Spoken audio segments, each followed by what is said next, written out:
Hi everyone, my name is Saren and I am a recent high school graduate, and today I wanted to kind of talk about my tips for the SAT because I know that summer is the hottest time to prep for the SATs, and I wanted to help you guys with some tips and tricks that I found along the way. So my SAT journey was actually a very long one. I think that the first test that I took officially was in 6th grade, believe it or not. It was for a summer program called CTY, and they required an SAT score, I believe. So I took the old version of the SAT. If you know that there's like a new one and an old version. So yeah, when I was super young, I took the old one, and that was kind of my first test ever pretty much. But obviously I didn't do that for a very good score. I was still very young. So now fast forward to 10th grade summer. So summer after 10th grade. I took the SAT after taking some official practice tests and, just to kind of get a feel for it. And I actually got a 1560 on that first SAT that I took. I got an 800 on the math portion and a 760 on the English portion. So I was really happy with it, and it's an amazing score. If you get that score, that's amazing. And I was definitely really proud of myself. I think that entire summer pretty much I was really focused on prepping for the SATs, and I think that it really paid off. So yeah, I really didn't plan on taking the SAT again, but I was just thinking to myself one day, and I was thinking, hey, maybe I should try after my junior year, just kind of, as one last time. And if things go badly, I still have my first score, and that's great. But yeah, I just really wanted to try it 1 year later, since my junior year English class really also helped me grow as a writer and, critical reader. So I just wanted to try it again. So after my junior year, I unfortunately didn't really have the entire summer to prep for my SAT because I was part of this intense research program, and there was just not a lot of time to prep for it. So I pretty much had a lot fewer time to prep for it, but this time what I really did was I took the time to figure out my weaknesses and figure out what worked for me and what didn't work for me, and I just honed those weaknesses in. And obviously it would have been more ideal if I had the entire summer to prep, but I don't think it's a matter of time, it's a matter of how you use that time and what kind of resources you use and how those resources fit you. So I took the SAT the summer after my junior year in August, and I got a 1580. I think I missed 3 questions on the reading, the reading section, I believe. So I think that 2 of them were connected problems. So one asked something, and then the next question was oh, so what was the evidence for that answer? So it was kind of connected. And then another one was just another reading question, I believe. I'm not sure yet. I will check on College Board and then update this video if I figure out that I was wrong. But yeah, so I got a perfect score in the math and then the writing.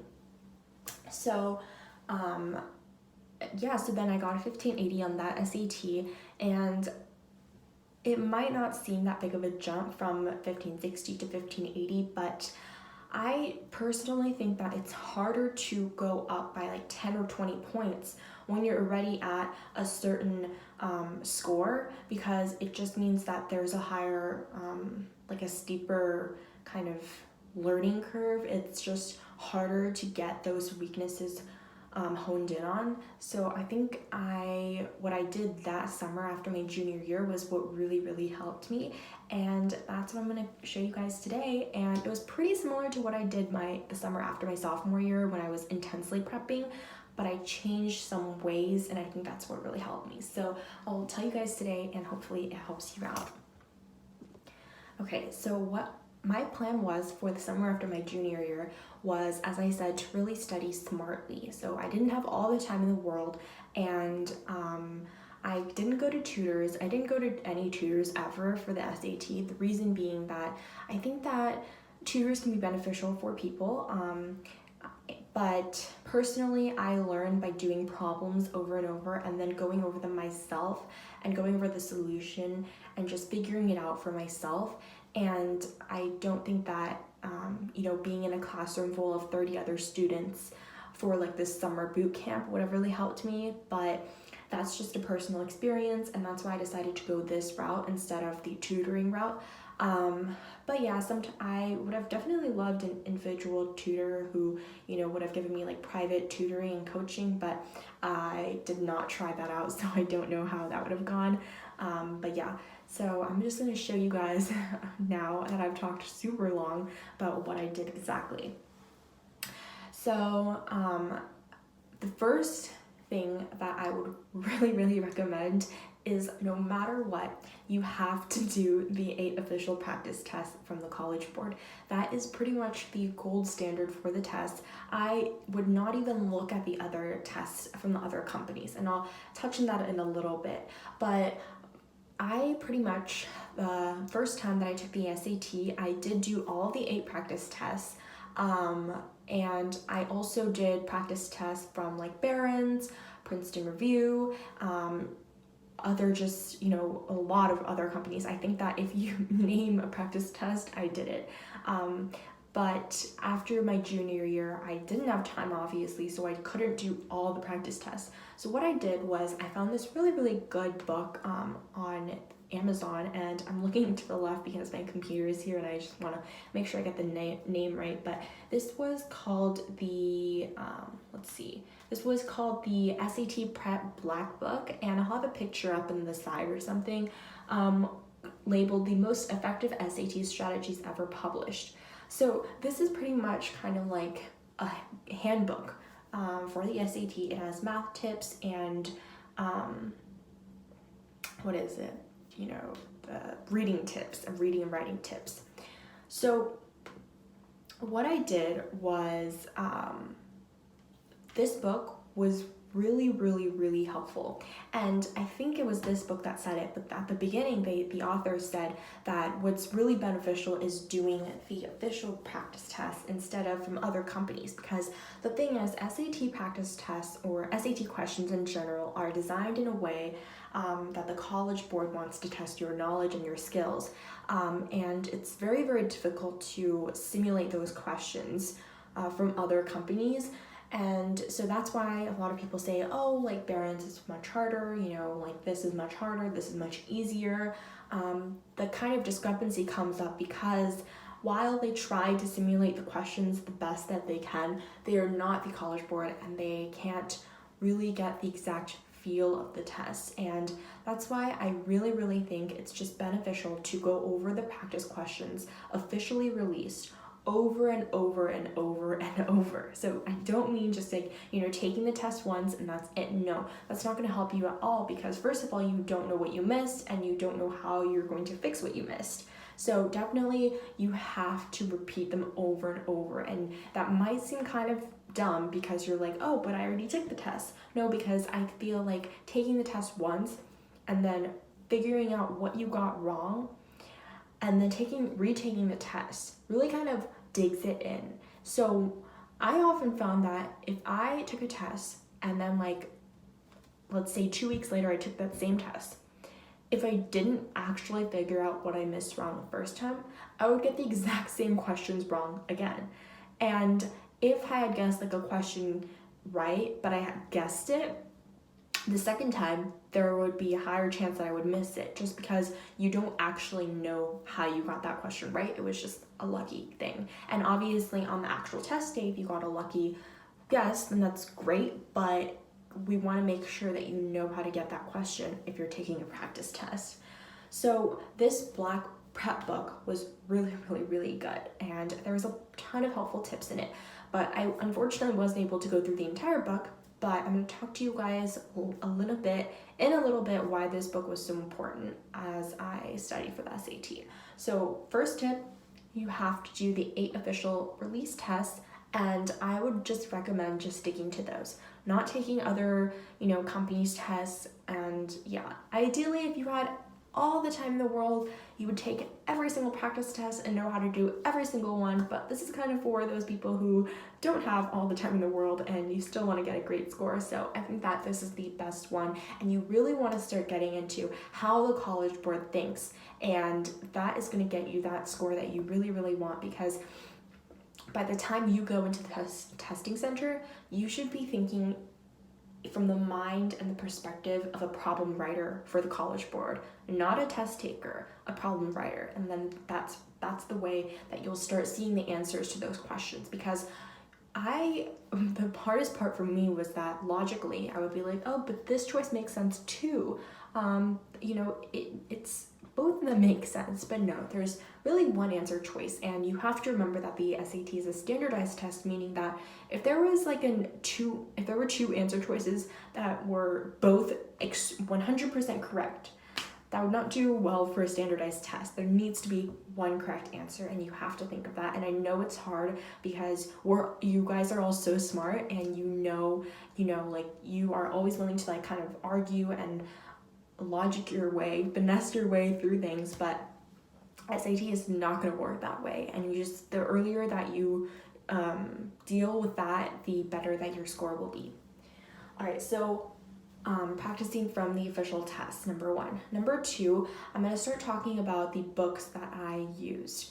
So the first book that I used for writing, because originally I actually was not that great at the writing section. Especially those problems where it's what's the order that this sentence should go in, or where should this comma be placed, those kind of questions, grammar and all that, I was not that good at. So what I did was I bought the College Pandas SAT Writing Advanced Guide and Workbook for the new SAT. This book is so amazing. It has every single grammar rule you need to know, and it really kind of hones it in. You really get that practice for the writing. So I actually think I went through this book twice. Once when I was going through the practice for after my sophomore year, and then another time after my junior year. But I highly recommend doing every single problem in this book and just really, really getting the concepts. The book, I believe, has 3 practice tests and a ton of drills to really, understand what's going on, what are the concepts. And I read through every single chapter, and it was the most helpful thing for me for the SAT writing. And I know that a ton of other people think so too, so I would highly recommend that. And I would say if you had the time, I would go through it more than once. It's worth it. It's definitely worth it, especially if you know that your weakness is certain chapters. I would put post-it notes on certain chapters and just review those over and over, because obviously not everything is going to be your weakness. So just knowing and realizing your weaknesses based on your practice test scores is going to be most helpful. And then the next book that I know is super, super popular as well is the Erica Meltzer Critical Reader. This is the complete guide to the SAT reading. I really, really enjoyed this. I don't think I went through this more than once though, just because reading takes more time. But I think that it's so good because it really has, explanations and problems for you to work through, and it helps you kind of be more of a pro at identifying what's important information and what's not as important for the reading passages, and just learning how to do that in the given time. So I think that's very, very important and very useful. And this book is just amazing. It tells you all the reading how-tos and the strategies and the tips, and I highly recommend this one. And I think I went through this once. And then I also went through the Kaplan SAT Reading and Writing Prep book. I did go through the entire thing. I don't know if that was really very, very helpful for me. I think that it deserves a chance, but I don't know if it was the most helpful thing for me. I can't say that it hurt me, but it was just kind of those books that I don't know really why I did it, but from my memory, I think that the first 2 books that I recommended are the most important. They're the most crucial, key books that you should take a look at.